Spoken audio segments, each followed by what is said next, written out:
Form 6s. Should you have a fee in your Form 6? Absolutely. And what should that fee be? The highest possible fee, yeah. Because then, oh, it's our standard fee. You don't like the standard fee. Well, what fee would you be happy to sign today with me now? Just a quick question on that. What would you say standard commission rates are for commercial? So I know what standard are for residential, but is it... Is there a standard? No, it's your standard. It's only what applies to you and your market, but because it's generally more than... Well, it depends what you have to offer. Yep. Right? If you're the market leader, dominant in your market, what's your standard fee? At the very upper level. Yeah, that's right. And if you're not that person and you're trying to take market share from them, what do you have to offer? Yeah. Well, you've got to offer good value. Yeah. So when you pitch for business, generally if we miss something, it's because someone else offered more, right? More quality, more service, more access to buyers, more trust, more confidence. More value. Or less. Less commission, less fees. Less fee, less hassle to deal with. Didn't send me this 20-page thing that I had to fill out before I signed them up, you know. So more for less or both. If there's a job you really, really want, right? Landmark helps set you up, second phase. You make sure you're offering more for less because you're making it easy for them to make a decision. Yep. And when you're talking to that person, I would use those words. So generally we find in this situation, we usually get appointed because we've got the best track record and we've got the best access to these buyers. But if we miss out on these opportunities, that's because someone else offered more. Has anyone offered you more than we have for this service? And if they go yes, well what, right? But if they go no, well, or they offered less, and everyone goes less commission. So it's a trade-off on value. And if you're not good value, you might offer more, but if you're double the fee, is that good value? Well, that's for the vendor to decide. But you've got to understand where they're at and whether they understand what you've got to offer and perceive it to be, it's not always value, it's about what's in their best interest. And you've got to understand what's important to them. And how do you find out what's important to someone? Yeah, ask them. Ask them. So what criteria are you using to make a decision on this appointment? How will you know whether to accept one offering or another? They're good questions. So the other thing I've got on my phone is a section called Notes, and in Notes is good questions. And when I hear someone ask a good question, I write it down. Same for this. So open your phone, set up a thing called Notes, call it good questions, and start putting in good questions. They're not good questions you ask necessarily. Someone else asks of you, something you read, something you hear, something that comes up in the next 2 half days. Put it in there and refine it, because that is how you start. The quality of your questions reveals the quality of your thinking. Sometimes what people class as silly questions are actually good questions because people are too afraid to ask them because they think they are silly in the first place. Yeah. So sometimes trying to find a way of raising the silly question before they've asked it can create a... Well, it's the simple one. Questions reveal truth. So you just want to understand the person's circumstances from their perspective. And you're only going to find that out by asking those questions. And then once you understand their position, are you in a better position to help add value and help them get to where they... So the first thing you've got to do when you meet someone is understand where they're at. Where are you at? What's your perception of where you're at? And where do you think you want to go? And then you work out whether you can be the bridge between those two things. Now in property, and if it's in your, in your geographic location, your specialty, you can help them. But it's not just for that, it's all parts of it. My role isn't just as an agent. I'm a son, I'm a husband, I'm a father, all the same things. Understand where they're at, where they want to go, can I help them get there? And I want people to get there sooner, easier or better than before they met me. So for all of you, we've talked about why you're here and what you want to get out of today. But what I want you to get out of today is to be going wherever it is you're going sooner, easier, or get to a better spot as a consequence of the time we spend together. Wouldn't that be good? Right? That is why I'm here today. The other thing about being newer, if you're newer, then you've got to out-enthuse, you've got to have more energy, you've got to be, making more phone calls. That's the guy people want. Do you want the slow person that can't be bothered coming to a commercial sales series to upskill like this? Or do you want the new keen guy that's going to make more calls and going to leave no stone unturned. What do you want? You want, yeah. So if someone has a vacant building, vacant commercial building, will they talk to you because they hope you've got a tenant? Hell yeah. If you're a business that's looking for a premises, will they talk to you because they hope you'll find them something they haven't already seen? Yes. So the barriers to entry for leasing is very, very low because anyone with a vacant building or anyone looking for a building will happily talk to you because you might help them. If you own a property returning $1 million a year, fully leased, it's the jewel in the crown, will you talk to an agent that just rings you up out of the blue you've never spoken to before? Probably not. Why would you, right? So selling that investment is a whole lot harder than leasing something that's empty.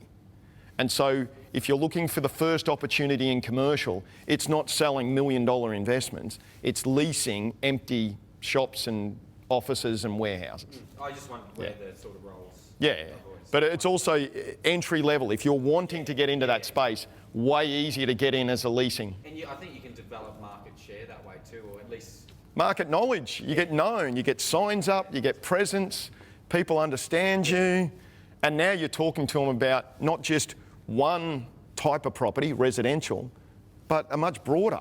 One time I got a bit of feedback from someone saying, you're renowned for relentlessly following up every opportunity to sell a property. That's where someone once described me.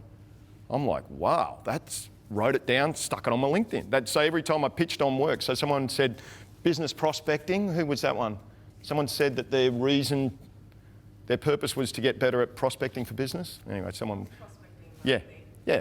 So renowned for relentlessly following up every opportunity to sell a property. Would that be something to be, is that the kind of person someone would want to appoint on a property? I would think so, right? So make sure that that is true for you and make sure that you deliver on that promise. But yeah, that's precisely what. So don't be self-conscious on it. Just tell a good story and make sure you're accessible and relatable and make sure you're giving people every reason to trust you. Now, when prospective clients go looking for you, are they going to get a better impression of you tomorrow than they got today? I hope so. And I want you to start changing things on there and then feel, oh, that's not quite right, and go back and polish it and work on it. And you see someone else's wording, or you're watching something on TV, you read something, you go, oh, they've explained that really well. Be inspired by that content, pull out your LinkedIn and start typing in a better version. And if you keep doing that over and over again and keep polishing it and getting better and better and better, next time you go to pitch for work and you need a CV, you go to LinkedIn to get your good content. Right? So what you're trying to do, people have resumes and CVs and they kind of closely guard them and all. When it's all on LinkedIn, how important is a resume or a CV? When it's all publicly accessible on LinkedIn and people have already checked it out before you got on the meeting. It doesn't matter anymore. They've already got all that information. So share the best version, tell the best story you can of you in a public forum like that, and you're starting 2 steps ahead of someone that isn't taking advantage of those opportunities. You're not alone, you're almost the majority in the room, all right? And it'd be understandable. This kind of course should attract people that are looking to change, right? If you're doing the same things the same ways forever, are you in this room? Probably not. You're off doing the same things the same ways, right? So the people in this room are ready to change. They're in a position like you. What advice do any of you other people have for, sorry, I didn't catch your name? Craig? Greg. What advice do you have for him?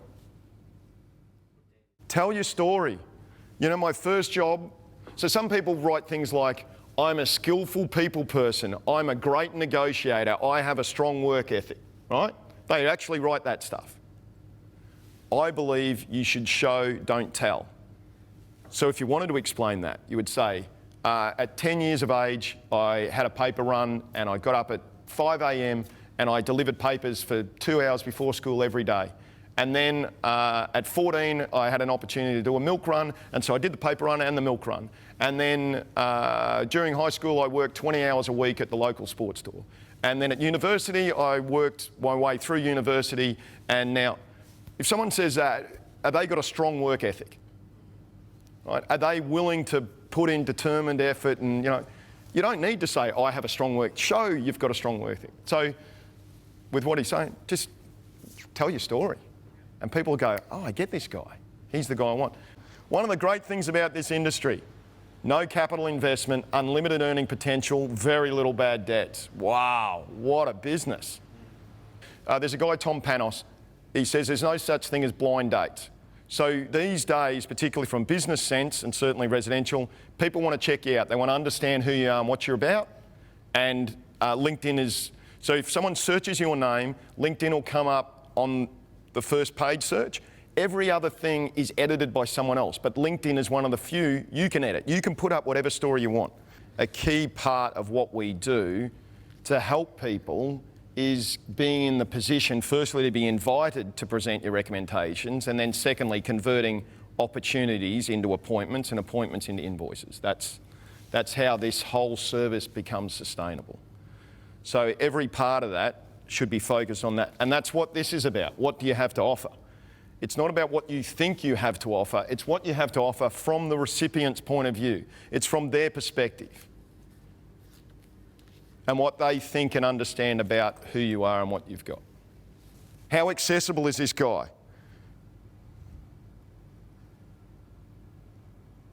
There's some contact details. There's a phone. No email though. So if I'm a potential client, I check you out, I'd like you to be more accessible. What I would do if I was you, Chris, is in your subject line, I would put mobile number and email address. Why? Because if they're looking for you, be accessible, make it easy. So same advice for everyone. If you're in this business, be accessible, stick it up there. If you're getting lots of proposals, you know, then you might change it, but you're not going to. You know, there's this fear of, oh, you know, I'll be spammed.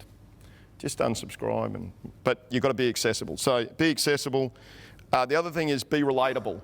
So put up, you know, if you're being a volunteer, put it up. Volunteering, fantastic. What does it say? I'm a generous, caring community person. I'm willing to do things without being paid. As real estate agents, most of what we do, we don't get paid until we sell a property. So any volunteering you've done, definitely put it in there because it adds character. It shows you're a real person. You don't have to be paid to do something to be willing to do it. Tell a story. Take people on a journey and lead them to this point. And that's how they'll start to relate to you and trust you. So you said you're Mackay, I said Cairns. Yes. And what did you think? Oh, he's North Queensland, he's like me. So people need something they can grab hold of to understand who you are and what you like. And so you want to be relatable. Put those experiences up. If you've involved the surf club, put it up. If you've done things for the community, put it up. So anything like that, definitely put it in there. Who wants to go next? One thing we do after every transaction is we go to lunch to celebrate. Now, if we're going to lunch to celebrate, who should be there? Yeah. And then separately, who should be there? The owner. So every transaction, you invite, even if it's a cut, you know, it's a pie or a cut sandwich, it doesn't matter. It doesn't need to be doing lunch. It just needs to be sitting with them and thanking them. Who should pay for that? If they don't, if they pay for lunch, what does that say? They really appreciated what you did. If they don't pay for lunch, we're too old to be doing runners in this room, you pay, or the business pays. Is it tax deductible? Yeah. So, you know, there's things you should be doing, and they're things we do every time. But for us, there's an unlimited expense in taking people to lunch because of the relationships they build.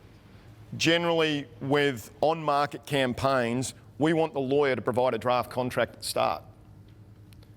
And that's because as soon as we get someone that wants to buy a property, we want to be able to say, well, here's the contract, put your name on it, put a price on it, sign it. We don't want to deal with this offer, counter offer, maybe get offer and acceptance. Then the lawyers need to draft some documentation. There's too much time for someone to change their mind. So let's make sure you're well prepared. And part of the reason I'm asking a property owner for the draft contract at the start is if he's got to ask his lawyer to prepare the contract and potentially pay his lawyer to prepare the contract and he gives me that contract, is he more committed than someone that hasn't done that? Do we want committed people? Just a question with that. that. Great. Does the sales agency not prepare the documentation? They can. They can, but you're saying... What would best practice be? Right, if we're going to be the best, what would best practice look like? Get the solicitor But also you're building a relationship with the lawyer. So every transaction, there's 2 lawyers involved. Yeah. There sometimes can be an assumed friction between the interests of the lawyer and the interests of the agent. Yeah. Is a property owner ever going to go with the agent? If the agent and the lawyer are in dispute, is he going to go with his lawyer or the agent? Almost every time, right? It'd be rare, right? So building relationships with lawyers, giving them work to do. Wow, the agent got me a job. How good's this, right? That's building goodwill straight away. Yeah. And then every transaction, 2 lawyers, I'd be building up a lawyer contact database. They're a source of referrals and influence, and at the very least, they help pave the way. I just find it with residential anyway, if you get lawyers involved, sometimes it can make it more complicated. It can. Buying and selling It can. For residential, we draft the contract, but then we give it back to the owner and say, hey, get permission from yours. And that's fine too, but what's best practice? Get it from the, Yeah. And sometimes they go, can't you just prepare it? Yeah. Well, the Law Society don't want agents preparing contracts. Yeah. So we'll often say, well, you signed a contract when you bought it. Why don't you send us the contract you used to buy it and we'll just flip your name from buyer to seller. Yeah. But what will be on that contract? How GST was treated, whether there's any easements, whether there's, tenancy details. There's a whole lot of information. And if you've got a property owner that gives you the contract they bought it on, are they showing trust? Are they more committed? Well, that's what we want. We want commitment. So give them the chance to commit. Oh no, I can't give you the contract. Why can't you give me the contract you bought it on? What are you? The information's out there. I know what you paid for it. I know when you paid for it. What are you hiding here? What do I have to offer? And what I'd like you to do is find the best answer for you. Now, the best answer for you at 9:30 a.m. on Monday might be at a certain level. But by 2:30 this afternoon, I'm hoping it's a whole lot higher. So let's start with, what do you have to offer? And then the next question really is, who can you offer that to? The last one that goes with that is, how do you offer it? There's no point giving you lots of information, tips and hacks and skills and knowledge and opportunity if you're not motivated to implement them. So if you're going to spend half a day here today, half a day tomorrow, and Wednesday morning turn up at work and do exactly the same thing you did last Wednesday, is that good use of time? For you or for me, right? So let's make a commitment that come Wednesday, things are going to change. You want to improve, so upskilling. You want more exposure to commercial. Well, let's make sure that we implement that. Look, it doesn't have to be desirable. Every property's saleable at a price. But if it's a desirable property, is there going to be demand for it? Was there demand for this thing at Wilson? 101 interested parties, 20 offers. Well, do you want to sell a property with 20 offers, or do you want to sell a property with half an offer or 1 offer? What would you prefer to be appointed to? So best practice for me is decide to sell a desirable property and trust us. Can we sell a property for someone that doesn't trust us? Yeah, but is it fun? Not really. Are they going to be high maintenance? Are they going to be like a dance mum? Are they going to be like, So are they going to consume more resources than someone that trusts us? Someone that's already sold with us, someone that's a referral, right? So best practice for us is they're a repeat client, they're a referral, or they trust us. And the reason we want that is they're way easier to service, way easier. So that's our criteria. See this section here, people also viewed. Who are those? They're colleagues and competitors. So if someone goes looking for information on you, do you want to direct them to colleagues and competitors? No. So there's a way to switch that off. If you're not sure, just YouTube it. How do I switch off people also viewed on LinkedIn? And I'll just say, go to this and switch that, boom, bang. So stop giving everyone else a free ride on your coattails. The thing I've learned about grey hair is I still say the things I used to say as a younger guy, but the more grey hair I got, the more people seem to listen to me and go, oh, well,